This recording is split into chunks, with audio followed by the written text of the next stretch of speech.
Hai teman-teman, selamat menonton ya. Jangan lupa subscribe ya. Halo Sobat Kia, jumpa lagi bersama kita semuanya di serial Sekolah Minggu Pentakosta pertama. Sebelum mendengarkan firman Tuhan, alangkah baiknya kita berdoa. Berdoa dimulai. Tuhan Yesus yang baik, terima kasih untuk anugerah-Mu yang Engkau berikan kepada setiap anak-anak dan setiap yang mendengarkan video ini. Biarlah kiranya Tuhan, sukacita yang kami rasakan ini menambah semangat kami untuk mendengarkan cerita firman Tuhan. Di dalam Kristus Yesus kami berdoa dan mengucap syukur. Amin. Cerita Alkitab di Minggu Pentakosta pertama ini diambil dari Kisah Para Rasul 2 ayat 1 hingga ayat 13. Ketika tiba hari Pentakosta, semua orang percaya berkumpul di satu tempat. Tiba-tiba turunlah dari langit suatu bunyi seperti tiupan angin keras yang memenuhi seluruh rumah di mana mereka duduk. Dan tampaklah kepada mereka lidah-lidah seperti nyala api yang bertebaran dan hinggap pada mereka masing-masing. Maka penuhlah mereka dengan Roh Kudus, lalu mereka mulai berkata-kata dalam bahasa-bahasa lain, seperti yang diberikan oleh Roh itu kepada mereka untuk mengatakannya. Waktu itu di Yerusalem, diam orang-orang Yahudi yang saleh dari segala bangsa di bawah kolong langit. Ketika turun bunyi itu, berkerumunlah orang banyak. Mereka bingung karena mereka masing-masing mendengar rasul-rasul itu berkata-kata dalam bahasa mereka sendiri. Mereka semua tercengang-cengang dan heran, lalu berkata, "Bukankah mereka semua yang berkata-kata itu orang Galilea? Bagaimana mungkin kita masing-masing mendengar mereka berkata-kata dalam bahasa kita sendiri, yaitu bahasa yang kita pakai di negeri asal kita? Kita orang Partia, Media, Elam, penduduk Mesopotamia, Yudea dan Kapadokia, Pontus dan Asia,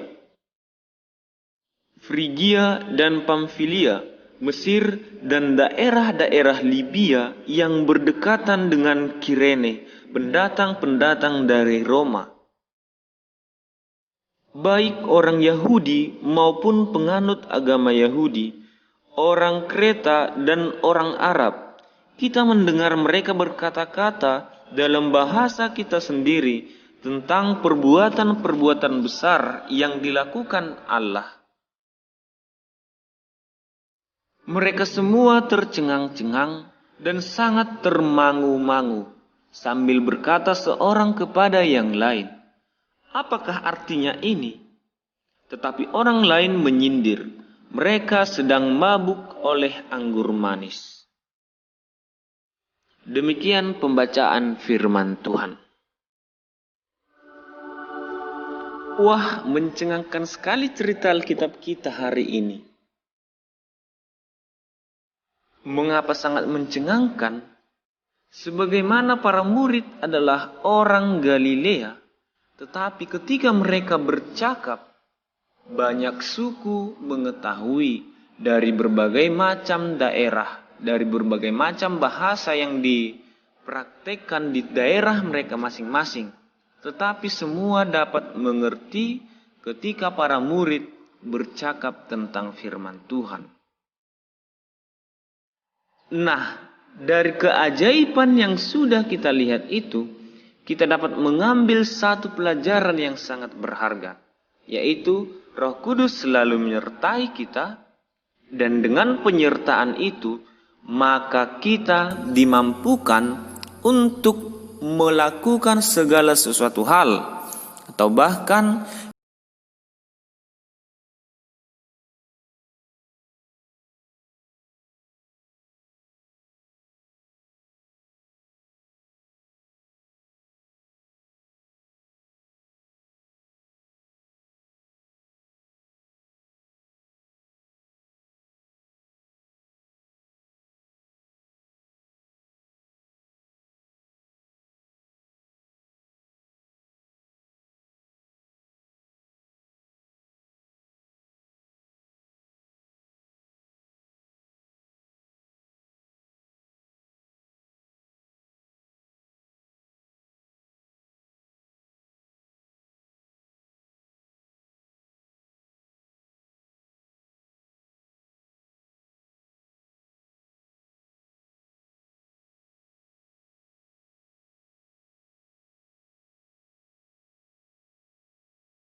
dan akan mengingatkan kita tentang segala sesuatu yang telah Yesus ajarkan kepada kita. Yohanes 14 ayat 26. Nah, setelah pembacaan Alkitab tadi dikatakan cerita Alkitab kita ini sangat mencengangkan. Hal itu sangat pasti karena begitu menakjubkan ketika satu bahasa dapat dimengerti oleh ratusan bahkan ribuan gaya bahasa yang dipakai oleh manusia yang hadir pada saat itu. Tahu tidak kenapa itu terjadi? Hal itu terjadi karena Roh Kudus turun atas seluruh para murid. Maka dengan Roh Kudus itu memberikan pengertian kepada setiap yang mendengarkan menurut bahasa mereka. Para murid berbicara tentang firman Tuhan, tentang Yesus Kristus, tetapi orang dari berbagai daerah lain, dari berbagai bahasa yang lain, mereka dapat memahaminya menurut bahasa mereka. Roh Kudus memampukan para murid. Maka dikatakan ketika Roh Kudus menyertai manusia, maka semua akan dimampukan. Ketika Roh Kudus sudah hinggap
rumah kita itu, ya mungkin kita akan menjawab nanti saja, atau bisa jadi iya tetapi tidak dilakukan. Berarti jika anak-anak sekolah minggu semuanya disertai oleh Roh Kudus, berarti kita hidup berdasarkan kehendak Allah. Karena Roh Kudus dengan Allah adalah sama. Hidup berdasarkan kehendak Allah, maka pekerjaan yang kita lakukan akan membuahkan hasil yang baik. Kalau kita belajar di rumah, tentu akan pintar. Kalau kita melakukan pekerjaan rumah, misalnya membantu orang tua menyuci piring, maka hati orang tua kita akan senang. Yang membuat senang hati orang tua adalah karena Roh Kudus menyertai kita semua anak-anak, sehingga kita mau membantu orang tua. Orang yang hidup dalam penyertaan Roh Kudus adalah orang yang disenangi setiap manusia. Karena apa? Karena pekerjaan tangannya akan mendatangkan sukacita bagi orang lain. Maka hiduplah di dalam penyertaan Roh Kudus, karena Allah menurunkan penolong yang lain, yaitu Roh Kudus atas seluruh ciptaannya di dunia ini setelah pekerjaan tangan Yesus selesai di dunia ini. Percayalah, terimalah Roh Kudus turun di atas kita semuanya, supaya anak-anak semua menjadi anak yang pintar, anak yang berbakti, anak yang berbudi pekerti baik, dan juga anak yang disenangi oleh semua manusia, orang tua, secara khusus disenangi oleh Tuhan Yesus Kristus. Amin. Kita berdoa. Terima kasih Tuhan Yesus, karena Engkau mengajarkan kepada kami, Roh Kudus selalu menyertai kami.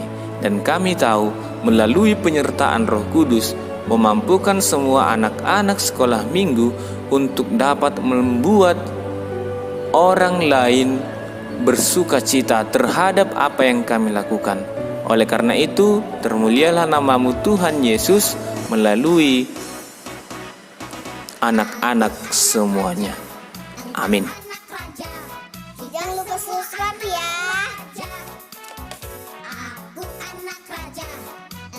Jangan lupa subscribe ya.